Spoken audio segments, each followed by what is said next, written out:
¿Cómo están haciendo?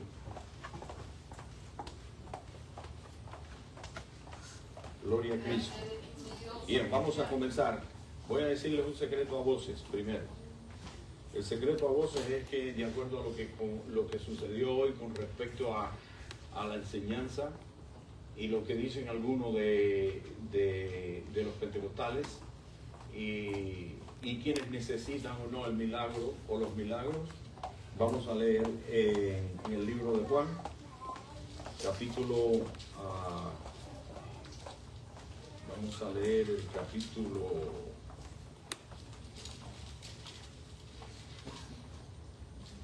20, versículo 19 en adelante. Y después vamos a continuar con el resto. Vamos a ver verdaderamente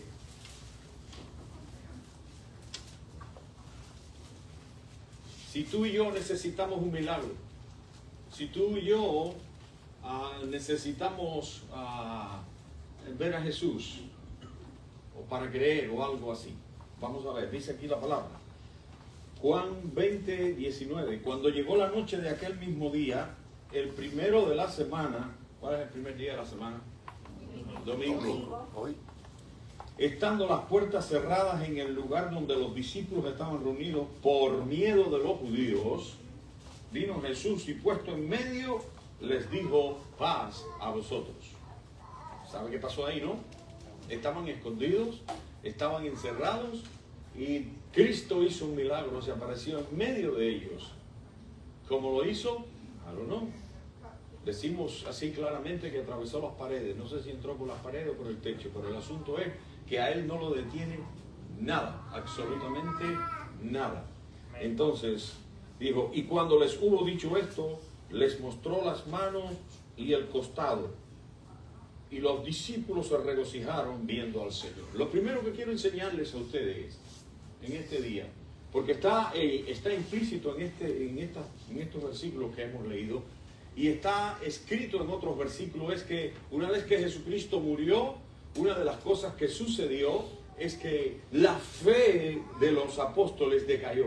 Ellos dijeron, se murió el maestro, mataron al maestro, se vieron defraudados, ellos pensaban que ya todo había acabado, aun cuando Jesucristo le había hablado por alegorías, le había enseñado muchas cosas, le había enseñado la palabra de Dios, le había hablado del reino, le había hablado de que iba a venir, le había hablado de que el templo iba a ser destruido y en 3 días iba a ser levantado, todas esas cosas en referencia a su propio cuerpo.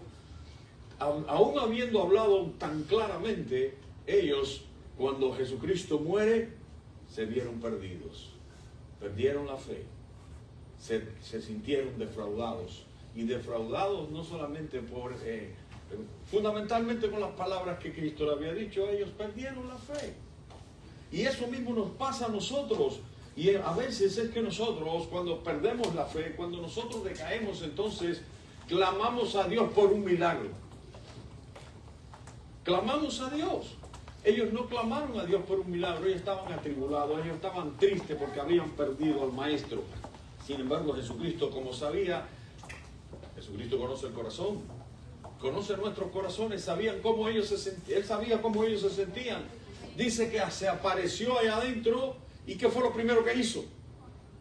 Mostrarle las manos, en señal de que Él era el mismo Maestro que ahora estaba resucitado. Vino a levantarles la fe a través de un milagro visual del propio Jesús. Pero ahora en los días de hoy, aun cuando Dios sigue siendo el mismo, muchas veces no necesitamos ese tipo de milagro. Y por eso yo les hablaba ahorita acerca de los testimonios estos que quiero compartir después con ustedes. Porque una de las cosas que tiene el testimonio, y perdónenme ser un poco spoiler, como le llaman ahora, o sea, contar de antemano lo que va a haber, pero tómelo como algo, como un adelanto. A este matrimonio, a esta muchacha allá en Irán y a la hija, a la mamá se les apareció y ellos lo vieron. Ellos dicen que vieron una figura de un hombre. Ahí ellos no están testificando que vieron a Jesús cara a cara, ni que le vieron la cara, simplemente vieron una figura de un hombre de blanco que se les mostró. Y yo estaba analizando todo eso y yo digo, yo creo que eso puede suceder. ¿Sabe por qué puede suceder? Porque Dios no ha cambiado. Y cuando yo leí esto y estaba escuchando lo que dijo el hermano, que a veces a los pentecostales dicen que somos la peor iglesia, bueno, está bien, no hay problema. Que digan lo que digan. Digan lo que digan. De Jesucristo decían que, y de los cristianos que eran la secta, una secta. Ah, era una secta. No, era el mismo Dios encarnado, lo que pasa es que no le reconocían.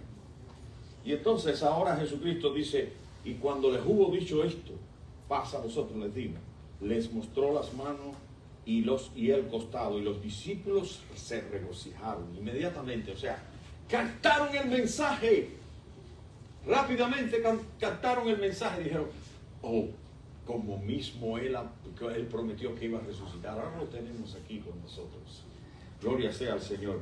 Pero mire lo que pasó. Entonces Jesús les dijo otra vez, paz a vosotros, como me envió el Padre, así también yo os envío.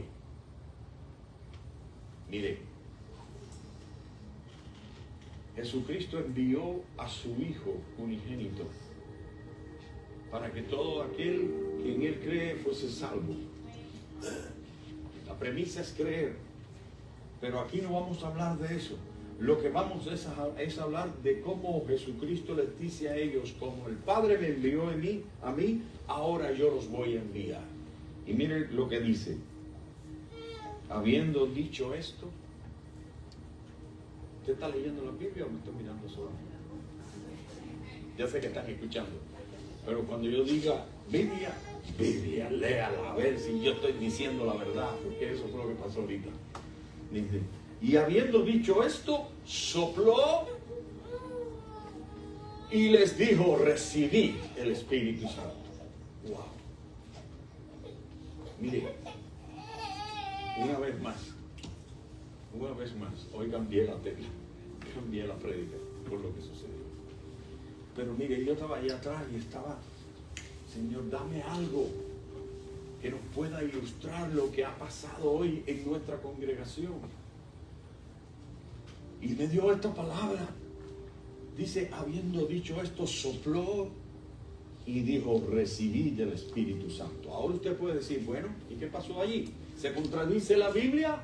Porque Jesucristo, en el libro de Hechos, y está ahí bien pegadito, usted lo capítulo 1, versículo 2, dice, entonces los que se habían reunido, versículo 6, capítulo 1 de Hechos, entonces los que se habían reunido le preguntaron, diciendo, Señor, ¿restaurarás el reino a Israel en este tiempo? Y les dijo, no os toca a vosotros saber los tiempos o las sazones que el Padre puso en su sola potestad. Pero recibiréis poder cuando haya venido sobre vosotros el Espíritu Santo, y me seréis testigos en Jerusalén, en toda Judea, en Samaria y hasta lo último de la tierra. Y habiendo dicho estas cosas, viéndolo ellos, fue alzado y le recibió una nube y le ocultó de sus ojos. Note lo que pasó ahí. Hay una contradicción entre que el Espíritu Santo llegó en Pentecostés y el soplo que Jesucristo le dio a ellos en aquel momento. No hay una contradicción, sino lo que hay es una antesala. Es algo. Jesucristo trató de una manera especial con sus discípulos siempre. Jesucristo no escogió a 70. Jesucristo no escogió a 50. Jesucristo ni siquiera escogió a 20 ni a 15. Jesucristo escogió a 12. Y Él tenía un trato preferencial con ellos. No es porque porque Dios hace acepción de personas. Es que precisamente sobre estos 12 hombres, y sigo hablando de 12 porque siguieron siendo 12, ¿ok? No vamos a entrar en la contradicción de si Judas murió y se suicidó, que si vino el otro. No. 12 hombres escogió Jesús. Y estos 12 hombres, sobre los 12 hombres que Jesucristo escogió, porque el otro se llama Pablo, definitivamente lo escogió él también, para sustituir a Judas. Estos 12 hombres, sobre estos 12 hombres se asienta la iglesia de Cristo. Dice que la iglesia de Cristo Dice que a unos que, mire, se asienta sobre quién, sobre los profetas y quién más. ¿Cómo dice la Biblia? ¿Recuerda la cita? ¿Quiénes somos nosotros como iglesia? Nosotros somos el edificio y el fundamento es Cristo. La iglesia está fundamentada en los profetas. ¿Y quién más? ¿Y quién más?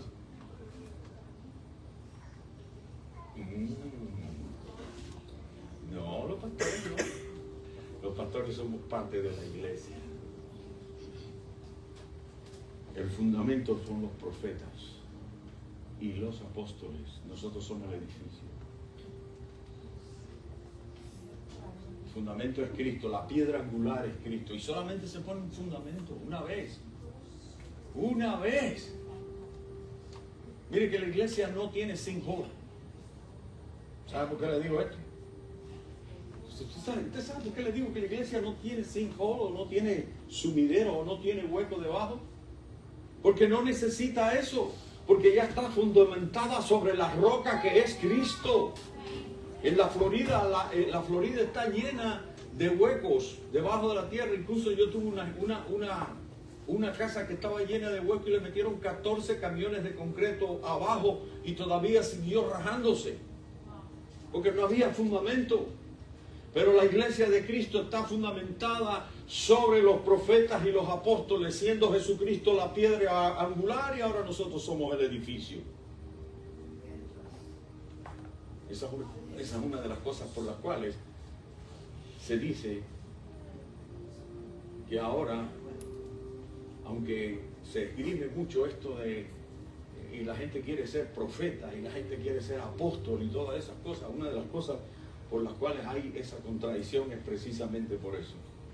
La iglesia ahora tiene los 5 ministerios. Yo no sé, tiene los 5 ministerios. La iglesia sigue siendo apostólica, la iglesia sigue siendo profeta, la iglesia tiene todo eso, maestro, todo eso lo tiene. Los 5 ministerios lo tiene la iglesia. Pero eso no quiere decir que sean 5 ministerios de título, sino 5 ministerios en acción. 5 ministerios en acción, porque la iglesia sigue profetizando la palabra de Dios, enseñando, llevando la palabra de Dios.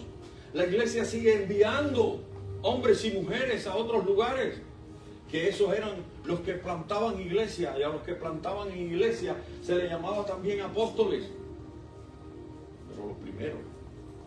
Pero dice Jesucristo que el último apóstol fue Juan el Bautista, el último profeta. Entonces todas estas cosas vienen a colación.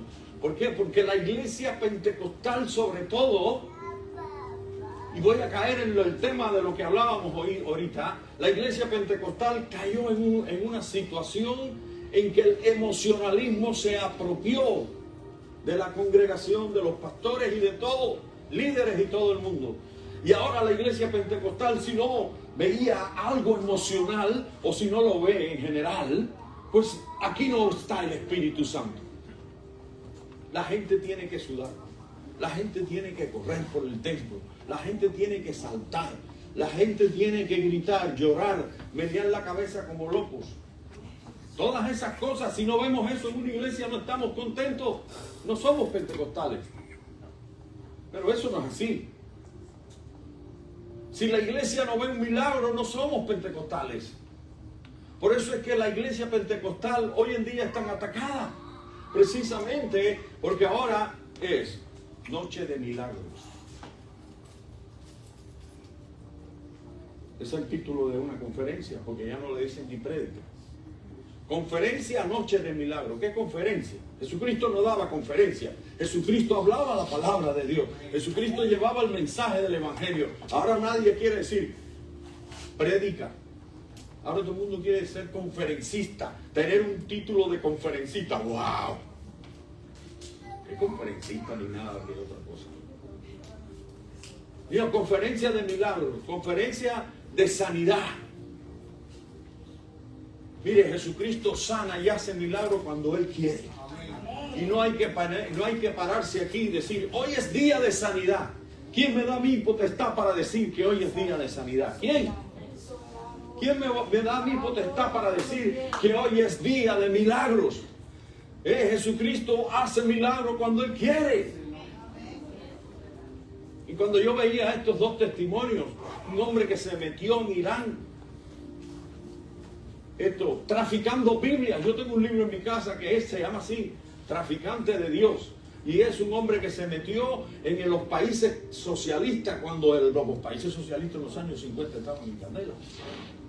Y se metió a hacer lo mismo, a meter las Biblias escondido.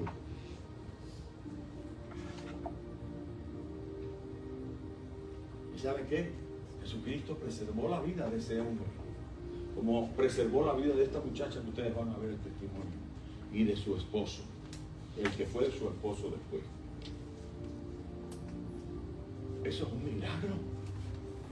Preservar la vida en un lugar donde la iglesia tiene que ser secreta, donde la iglesia no puede abrirse en un templo como aquí, sino que tiene que ser como en los días de Jesús, como en los días de los apóstoles, que las iglesias, cuando se plantaban una iglesia, era en la casa de aquel o en la casa del otro. En las cartas de la Biblia lo vemos. Pablo cuando escribe a veces dice, en la casa de la hermana, en la casa de la hermana. Ahí se hacían las iglesias.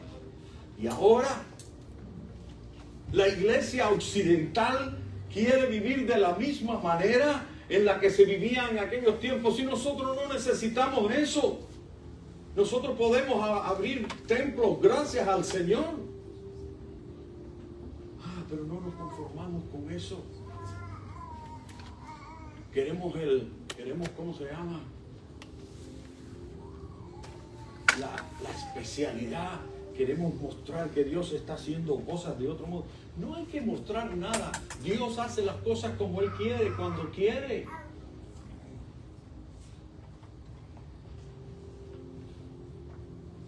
Dice aquí, quienes remitiréis los pecados les son remitidos, y a quienes se los retuviereis les son retenidos.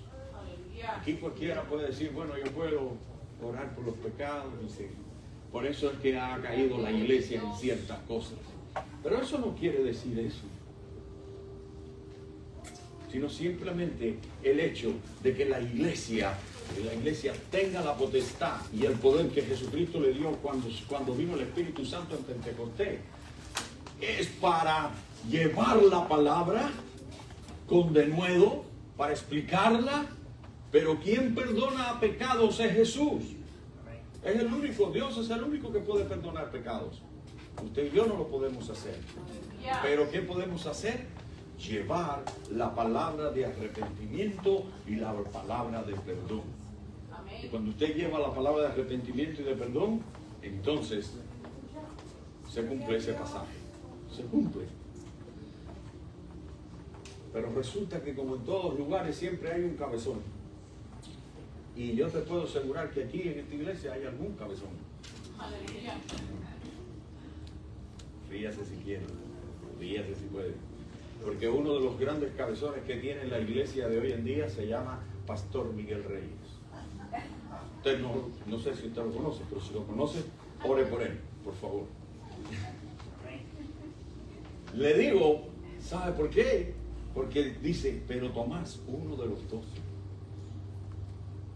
¿Quién era? Uno de los escogidos, llamado Dídimo, no estaba con ellos cuando Jesús vino. ¿Dónde estaba? ¿Ve que siempre hay uno perdido? ¿Dónde estaba? Le dijeron pues los otros discípulos al Señor, le dijeron a Tomás, al Señor hemos visto. Y un escogido dijo, Tomás, si no viera en sus manos la señal de los clavos, y metiere mi dedo en el lugar de los clavos, y metiere mi mano en su costado, no creeré. Note, que los escogidos también tienen problemas en la fe. Gracias, varón. Los escogidos tienen también problemas en la fe. Muy amable.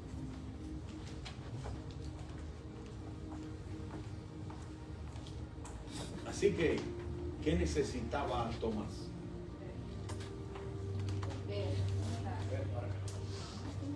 ¿Y qué es lo que significaba ver en ese momento? ¡Un milagro! Un milagro necesitaba. Por eso es que los milagros no son para la iglesia. Usted no necesita ver milagros. La gloria de Dios se le ha manifestado a usted a través de la revelación de la palabra de Dios. Él se le ha revelado. Usted es una persona escogida. Usted es una persona que pertenece a Cristo desde la fundación del mundo. Entonces, por tanto, usted no necesita milagro. Pastor, usted está equivocado. Yo sí necesito milagro. Estoy enfermo. Tengo esto, tengo lo otro. No voy a mencionar ninguna enfermedad porque hay tantas. Hay tantas enfermedades y aquí hay muchos que están enfermos. Y yo no estoy derribando cosas ni diciendo nada que no esté en la Biblia, porque yo no soy de los que vengo a derribar lo que tanta gente ha enseñado. A mí Dios no me da potestad para derribar nada. A mí Dios me da potestad para enseñar su palabra, simple y llanamente. No vengo a derribar aquí nada, ni nada de eso. Si alguien tiene que derribar algo que a nosotros nos está impidiendo ver lo que es la gloria de Dios o ver cómo Dios trabaja en su iglesia, ese es el Espíritu Santo el que lo hace. Pero no ningún hombre lo puede hacer. No, yo vengo a derribar cosas, qué sé yo. A derribar los muros como derribó Josué los muros de Jericó. No, eso no tiene que ver con eso. Eso se llama tomar la palabra de Dios para explicar lo que a mí me venga en gana. Y aquí no se trata de predicar lo que a uno le venga en gana, sino predicar lo que es la palabra de Dios. Y este hombre, bueno, no quiso creer. Le dijeron, Jesucristo vino, se nos ha mostrado y no quiso creer. ¿Y qué hizo Cristo? Se le mostró 8 días después. Dice aquí, 8 días después, versículo 26 del capítulo 20 de Juan, dice: estaban otra vez sus discípulos dentro y con ellos Tomás. Ahora apareció el hombre. Ahora sí estaba Tomás. Y entonces Jesucristo, vamos a decirlo en el término humano más entendible, aprovechó la oportunidad para mostrársele a Tomás. Porque ya se le había mostrado a los otros, no necesitaba hacerlo nuevamente. ¿Nota eso, sí o no? Ya no se le había mostrado a los otros. Y ya los otros no se habían levantado en fe y habían retomado el gozo de la salvación, el gozo, habían visto a Jesucristo resucitado. Ahora se le viene a presentar específicamente a Tomás. ¿Usted sabe cuántas veces Jesucristo se te ha presentado específicamente a ti? Aleluya. ¿Y no te has dado cuenta? Muchas. Porque Dios es un Dios personal y Dios trata con cada uno de nosotros personalmente. Dios se puede mostrar a ti en un momento de tristeza, de angustia, de depresión. Cuando tú tienes problemas con tu familia, problemas con tus hijos, con tu esposa, con tu esposo. Cuando tú tienes problemas en la escuela, los jóvenes. Cuando tienes problemas en el trabajo, cuando has perdido cosas materiales. Porque eso nos preocupa mucho. Ayer yo estuve en un lugar donde estaban dando muchas cosas gratis. No dieron tantas como el año pasado, porque ahí también estuve, el año pasado. Por allá, por Northdale, por donde vive Adán, hacen una feria anual y la gente va y cogen cosas gratis por aquí, porque los negocios, usted sabe, hacen mercadeo. Y yo, como siempre, a mí me gustan las bromas, yo soy medio bromista. Y me miré para la familia, yo andaba con Adán y la mujer de Adán y Zoila y yo y los padres de la mujer de Adán. Y digo, lo único que no me gusta de esto es que no hay huevo aquí. Me miraron así, como diciendo, ¿qué? Yo sé que no hay huevo, no dice que los huevos están muy altos. Nos hace falta un 12 de huevo, 18, lo que sea, para llevarnos para casa gratis.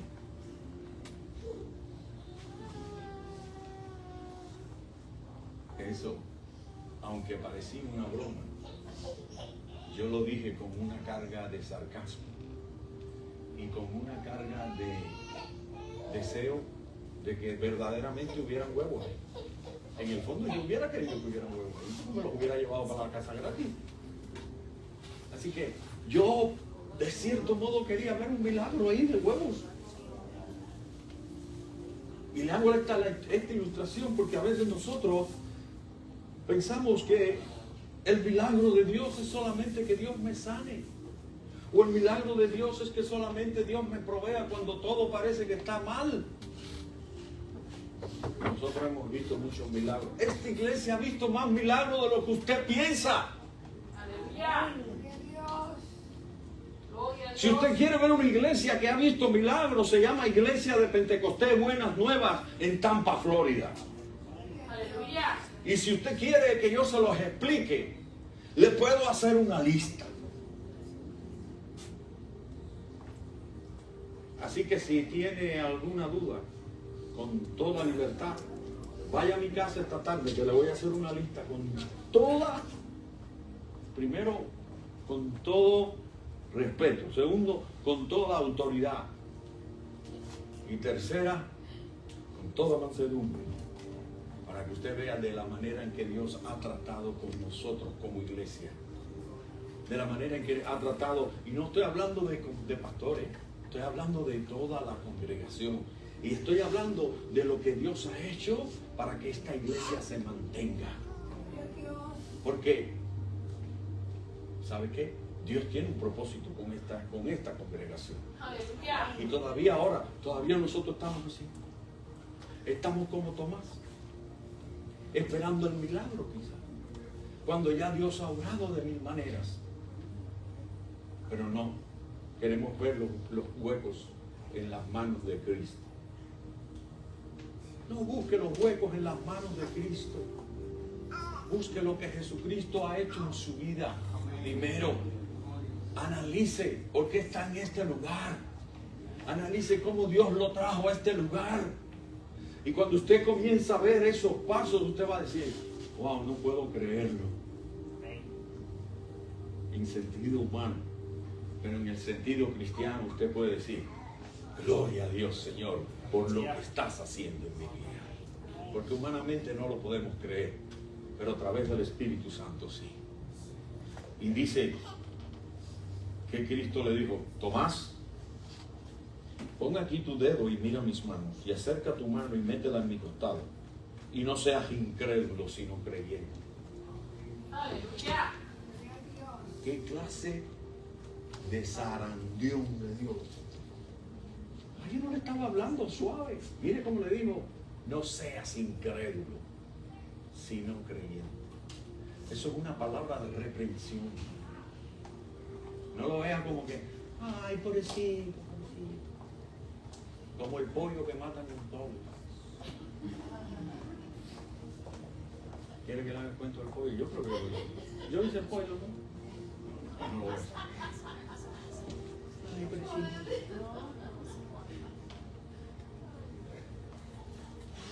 Gloria a Dios. Y entonces Tomás respondió y le dijo, Señor mío y Dios mío. Para los que no creen en que Cristo es Dios, para los que dicen que Jesucristo es un profeta, o es el arcángel Miguel, o es no sé quién. Hay una confesión de señorío, hay una confesión de reconocer la divinidad de Cristo en toda su magnitud. Y Jesús le dijo, porque me has visto, ¿creíste? Bienaventurados los que no vieron y creyeron. Aleluya. Gloria a Dios. Eso es el mundo. Bienaventurados los que no necesitan un milagro. Gloria a Dios. Gracias. Yo soy bienaventurado. Yo me siento bienaventurado. Usted tiene que sentirse igual, aún si lleva una enfermedad. Si Dios no le ha sanado, mire, Dios sabe por qué. Hay una enfermedad que Dios no va a sanar. y no es una enfermedad, pero vamos a llamarlo de ese modo. ¿Sabe cuál es? Ustedes no quieren contestar porque saben que no. Él te dice, ¿por dónde vendrá el pastor? Yo vengo con esta. Hay una enfermedad que se va metiendo en el humano y que poco a poco va avanzando. No es una enfermedad, es una bendición, pero mucha gente lo ve como una enfermedad y es la vejez.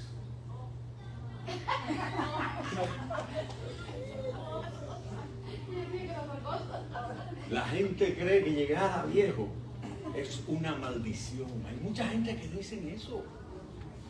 Yo los he oído, yo no sé si ustedes los han oído. Hay gente que escribe, llegar a viejo es una maldición. No, la Biblia dice todo lo contrario, es una bendición. Yo me siento bendecido porque tengo 64 años, casi 65 y ya voy a sacar Medicaid.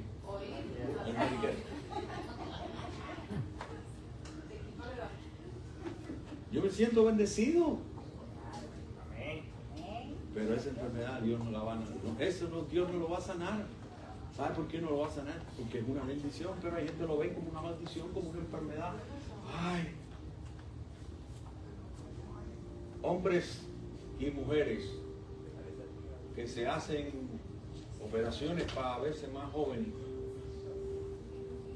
se hacen otras y otras y otras, y cuando se hacen la siguiente ya no saben quiénes son, ya no se conocen ellos mismos, no se parecen. Pero yo lo veo, no estoy hablando mal de la gente que hacen eso, entiéndame.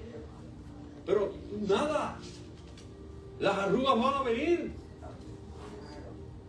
Mira, viva contento, feliz y orgulloso de las arrugas, de si se queda calvo, si se le pone el pelo blanco. Hay que vivir orgulloso de eso. Yo vivo orgulloso de mis canas y de mis arrugas, aunque no las quiera ver. Pero Dios me las hace ver todos los días. ¿Sabe cómo me las hace ver todos los días? En que muchas de las cosas que hacía hace unos años ahora ya no las puedo hacer. No se esconda. ¿De quién nos vamos a esconder? De Dios. ¿Nos vamos a esconder de las personas? No. Oh. Pero mira, yo quiero compartir esta parte para que usted vea que Jesucristo hizo milagros y hizo más de los que usted se imagina. Aleluya.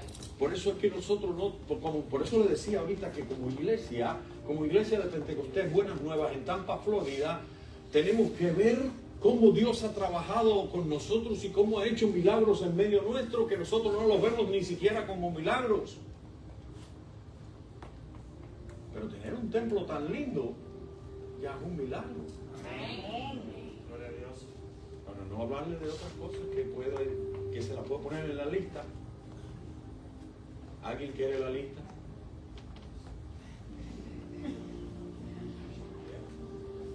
Pásenme un texto si la quiere en secreto. No se preocupe. Sería bueno que me la preguntaran, en serio se lo digo, para que usted vea los milagros que Dios ha hecho en medio nuestro. Versículo 30. Hizo además Jesús muchas otras señales en presencia de sus discípulos, las cuales no están escritas en este libro. A veces nosotros pensamos que las señales y milagros que Jesucristo hizo están todas en la Biblia. No. Están las que necesitamos saber, las que necesitamos conocer, para ilustrar a nuestras vidas de qué manera trabaja Jesús, de qué manera Él trabaja en tu vida y en mi vida. De qué manera trabaja con su creación, pero sobre todas las cosas, de qué manera trabaja con su iglesia. Mire, pero estas, es decir, las que están escritas, se han escrito para que creáis que Jesús es el Cristo, el Hijo de Dios, y para que creyendo tengáis vida en su nombre. Entonces, o somos Tomás o Tomásas, o mejor nos convertimos en Pablo, en un Pedro, en un Juan, que con solo verlos resucitados, ya ellos creyeron, ya lo vieron, porque habían creído en el mensaje. Simplemente que cuando lo vieron muerto, pues dijeron, se acabó todo. Y entonces Él se les reveló en persona para que ellos pudieran mantener la fe. Pero tú y yo no necesitamos eso. No necesitamos a un Cristo revelado en persona. Pero estas personas que están en ese testimonio, Jesucristo se les apareció de una manera milagrosa, porque no es lo mismo creer en Dios en el mundo occidental a creer en Dios en un país como Irán, o a creer en Dios en un país como Irak, o a creer en Dios como un país en Turquía, o a creer en Dios como en Norcorea, o a creer en Dios como en China. Muchos de ellos van a ver milagros porque les va a costar trabajo creer en el Evangelio. Muchos de ellos van a tener que ver un milagro porque no tienen ni siquiera una Biblia que les hable acerca de la vida de Jesús. Entonces necesitan un milagro, necesitan señales, sobre todo si están amarrados y arraigados en una religión que está totalmente en contra de la divinidad de Cristo. Voy a terminar con esto. Esos dos testimonios que vi ayer me tocaron profundamente, mis hermanas, pero profundamente. Y han puesto, si nosotros siempre hemos orado por los misioneros y por los lugares donde la iglesia es perseguida, ahora tenemos que orar más.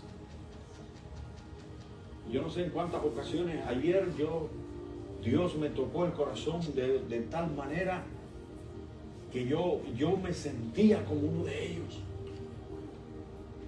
Pero ¿sabe cómo me sentía como uno de ellos? Como el más miedoso de ellos. Porque vivir secretamente como cristiano no es nada fácil. Note que usted tenga que reunirse en lugar de venir a este templo y ir a mi casa escondido con la Biblia la más chiquita que pueda encontrar, aunque no la pueda casi ni leer, para que no le noten que va con la Biblia en la mano, escondido donde tienen que cantar bajito para que no los escuche. Y aquí gritamos. Aquí tengo yo que ir allá a decirle bajen un poco, porque me tienen fundido los oídos. ¿Verdad, Dani? Eso ha pasado. Donde usted puede gritar a los cuatro vientos y decir gloria a Dios, aleluya, para ponerlo en las redes sociales, ponerlo en cualquier lugar, hablar en su trabajo. Yo leo mi Biblia en mi trabajo, la tengo puesta ahí en mi buró y nadie me dice nada, absolutamente nada. La leo. Usted no se da cuenta de la libertad que usted tiene. Usted no se da cuenta cómo Dios ha trabajado en su vida. Cuando usted vea esas pequeñas cosas aparentes, pero que son grandes en otro lugar, entonces usted le va a dar la gloria a Dios y va a decir: Señor, gracias por lo que tú eres, gracias por lo que tú has hecho en mi vida, gracias porque tú has actuado de la manera más linda y preciosa. Gracias porque tú te manifiestas a través de tu palabra y yo puedo leerla con toda libertad y puedo alabarte y adorarte con toda libertad. Señor, protege a aquellos que están en los lugares donde la iglesia es perseguida. Protege a los misioneros que van a esos lugares. ¿Cómo se le dice a la iglesia? La casa de Dios, ¿sí o no? Una de las cosas que dijo este joven, dice que la primera vez que llegó a una de las iglesias secretas, que las iglesias secretas eran de 7 o son de 7, 8, 9, 10 personas, no más, y ahora la iglesia de Cristo quiere tener el templo más grande, la catedral más grande, tener más de 1000 miembros, una mega iglesia. Mientras más gente hay en la iglesia, más bendecidos somos. La iglesia secreta lo que tiene son 7, 8, 9, 10 miembros. No tiene más nada. Y no pueden predicar. Se sientan y comparten la palabra. Como en los viejos tiempos. Dice este joven que la primera vez que entró a una iglesia secreta en Irán, dice que el pastor, porque siempre hay un líder, el pastor cuando le llegó, era en la casa del pastor, dice cuando llegó y entró, ya, le dijo, bienvenido a la casa de Dios. Y él, como todo occidental, dijo que esto no es una iglesia. Sí, porque la visión de nosotros es ver un templo con sillas. Pero la iglesia del Señor está donde quiera que hay dos reunidos en su nombre, ahí está la presencia de Dios. Y si está la presencia de Dios, ahí está la iglesia de Cristo. Dios continúa bendiciéndoles en esta mañana. Gloria sea al Señor. Yo quiero, a ver, aquí, bueno, vinieron algunos, yo creo que alguien, no sé si algunos de los que están aquí alguna vez se han conocido al Señor.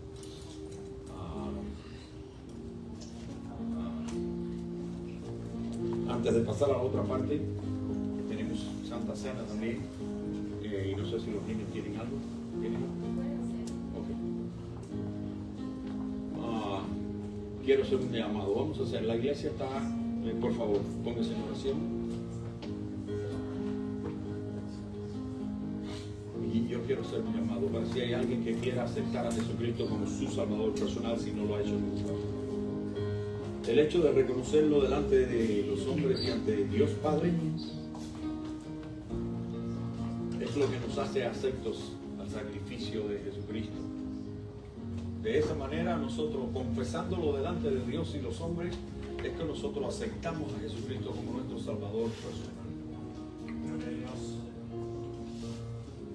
Si hay alguien que quiere aceptar a Jesús como su Salvador personal en esta mañana, porque siente que Dios ha hablado a su vida, siente que tiene necesidad, siente que se siente, para sentirse pecador no quiere decir que estemos haciendo cosas sumamente malas, para decirlo en el término humano. No, es simplemente vivir una vida alejada de Cristo, es ser pecador. Simplemente no haberle reconocido como el Dios de tu vida, eso es ser pecador. Ser pecador es no reconocer el sacrificio de Jesucristo. Ser pecador es adorar a otros ídolos.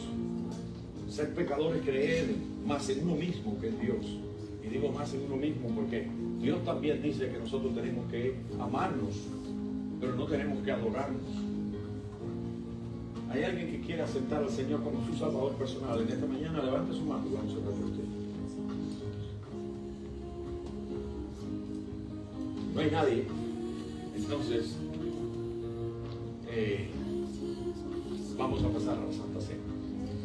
No sé si tienen algo ustedes. ¿Van a cantar algo? Sí, ahí. Gloria sea al Señor.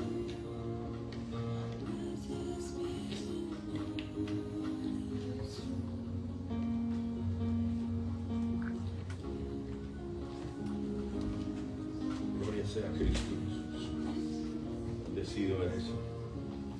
Vamos a pedirle a nuestra hermana Bianca y también a Reina, por favor, pueden compartir los elementos.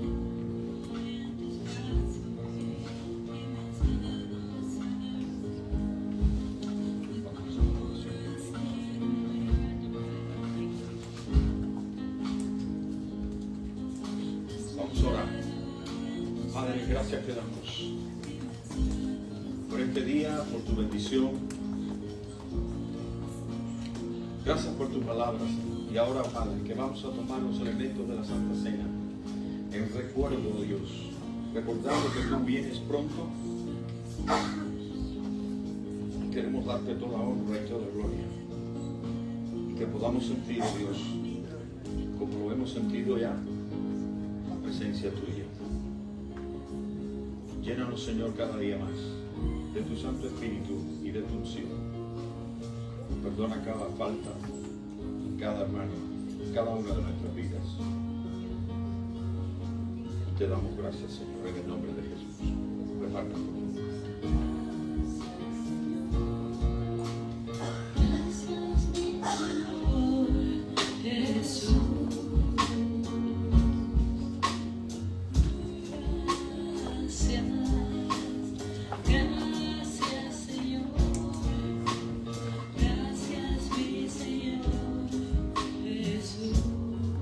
Gloria sea al Señor Jesús. Estamos llegando a los tiempos, a la semana, lo que le llamamos la Semana Santa.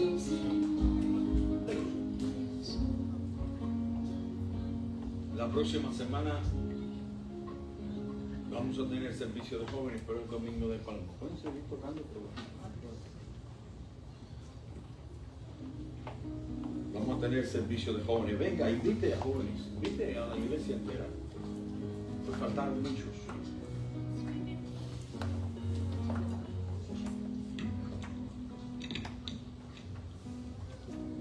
Pero una de las cosas que nosotros estamos orando es precisamente para que el Señor nos dé palabra a cada uno de nosotros, no con el objetivo de llenar el templo. Si se llena, amén, gloria a Dios, pero el objetivo tiene que ser traer almas a Cristo. O sea, eso es llevar la gran comisión, predicar el Evangelio a todo el que se te presente al frente, sin miedo, con denuedo, con autoridad, que Dios es bueno y misericordioso. Gloria a Dios.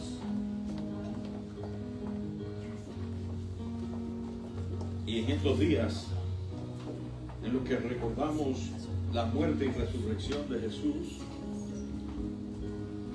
una de las cosas que nos viene a la mente es precisamente ese momento en el que Jesucristo compartió sus últimas palabras con los discípulos, con aquellos 12. Compartió una comida y allí le dio las últimas instrucciones antes de ir a la cruz, antes de ser sacrificado.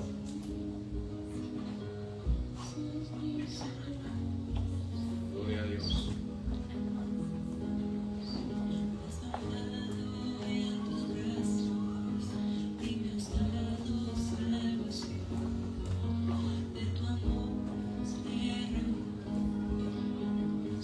Gloria al Señor.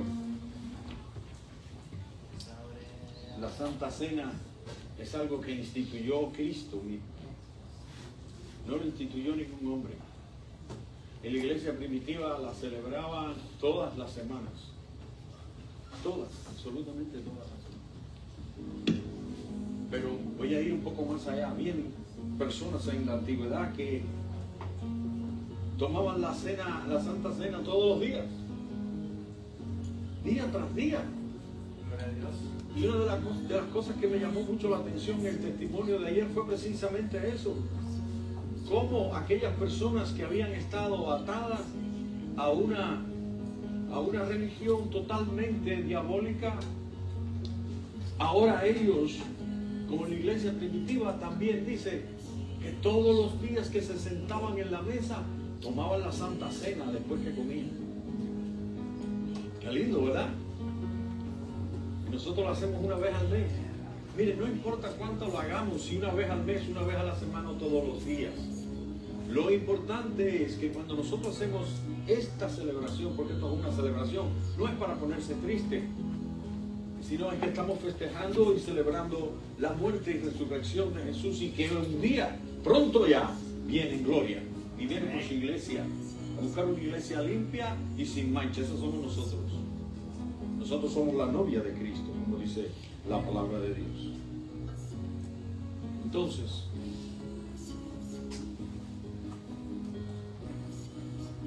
Jesucristo tomó el pan aquel día, después que había terminado con ellos, y dice que cogió el pan y lo partió. Ese hecho de partir el pan es el símbolo de que Jesucristo iba a entregar su vida por todos nosotros en la cruz del Calvario. Era el plan de salvación hecho desde antes de la fundación del mundo. Dios lo tenía todo previsto. Y dice que tomó el pan y lo partió. Y lo compartió con ellos. Y les dijo: coman, porque este es mi cuerpo, que por vosotros ha de ser sacrificado. Comamos el pan, hermanos y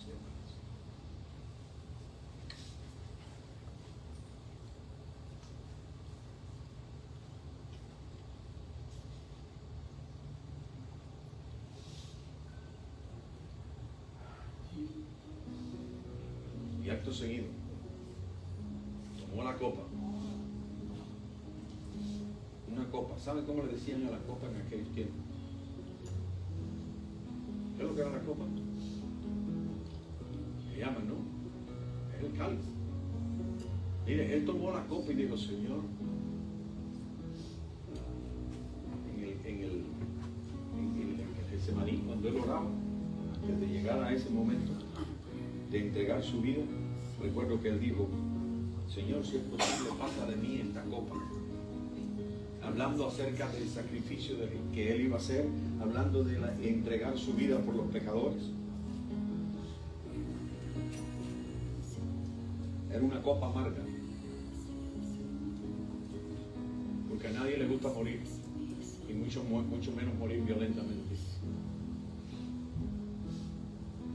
Y todos los apóstoles, incluso Juan también dice que murió.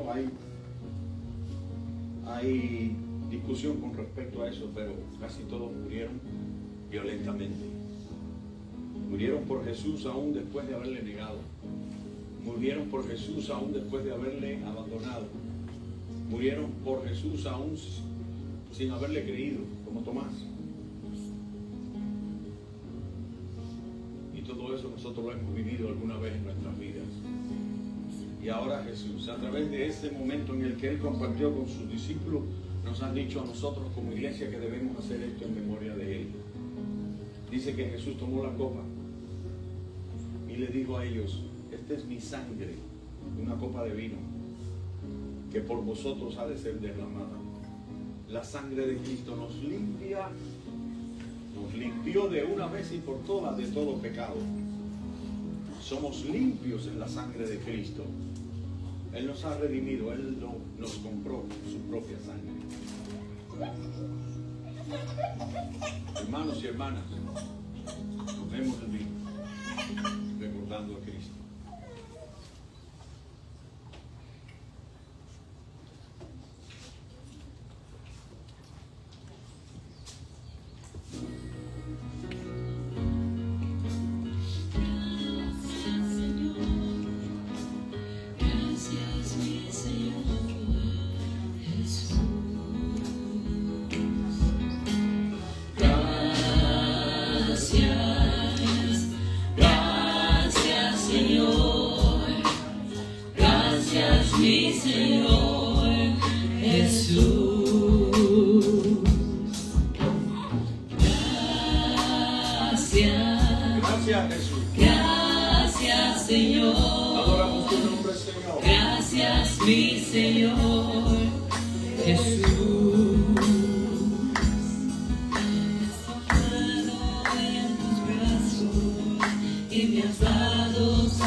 Lo que has hecho por mí, solo puedo darte ahora mi canción.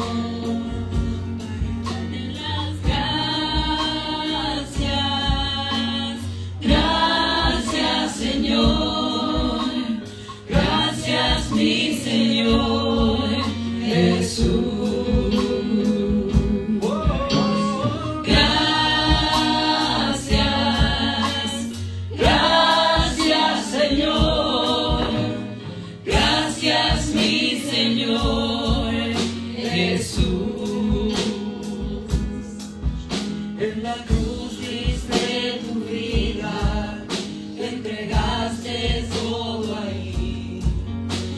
Eterna regalaste al morir, por tu sangre tengo entrada ante el trono celestial, puedo entrar confiadamente ante ti,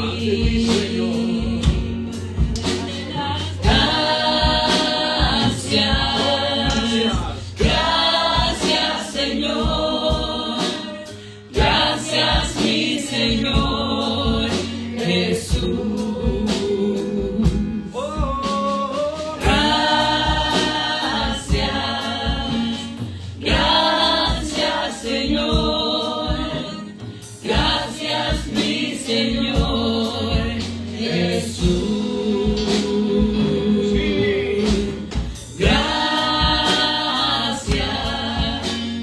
gracias Señor, gracias mi Señor Jesús.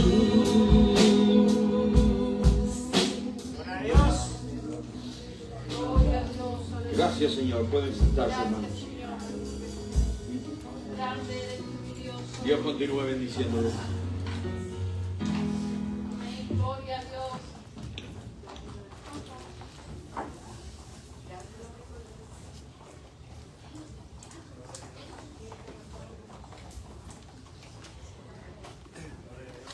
Siempre me lo pagan. Siempre.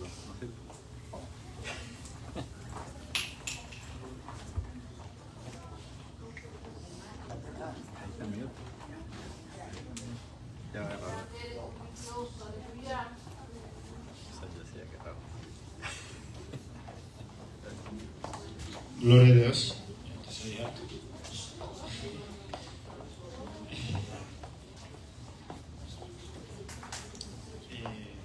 Gloria a Dios por esta palabra que hemos recibido, por la Santa Cena, por el sacrificio de nuestro Señor.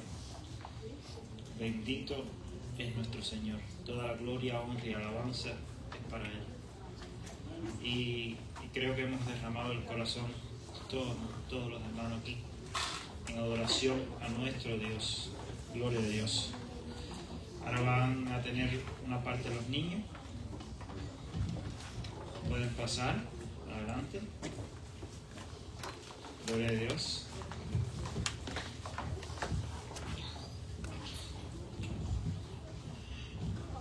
Genesis 37, verse 30. And he returned to his brothers and said, The lad is no more, and where shall I go? So they took Joseph's tank, killed a kid of goats, and this dipped the tank in the blood. They sent the beautiful robe to their father with this message: Look at what we found. Doesn't this robe belong to your son? And he recognized it and said, It's my son's tunic. A wild beast ate devoured him. Without doubt, Joseph is torn to pieces. Ellos hoy aprendieron sobre José y sus hermanos, hicieron leer los versículos aprendidos en inglés, se lo voy a decir en español, y volvió a sus hermanos y dijo, el joven no aparece. Entonces el joven no aparece, y yo, ¿a dónde iré? Entonces tomaron ellos la túnica de José y degollaron un cabrito de las cabras y tiñeron la túnica con la sangre. Y enviaron la túnica de colores y la trajeron a su padre. Y dijeron, esto hemos hallado. Reconoce ahora si es la túnica de tu hijo o no. Y él la reconoció y dijo, la túnica de mi hijo es. Alguna mala bestia lo devoró. José ha sido despedazado. Génesis 37 del 30 al 33. Gloria a Dios, aleluya.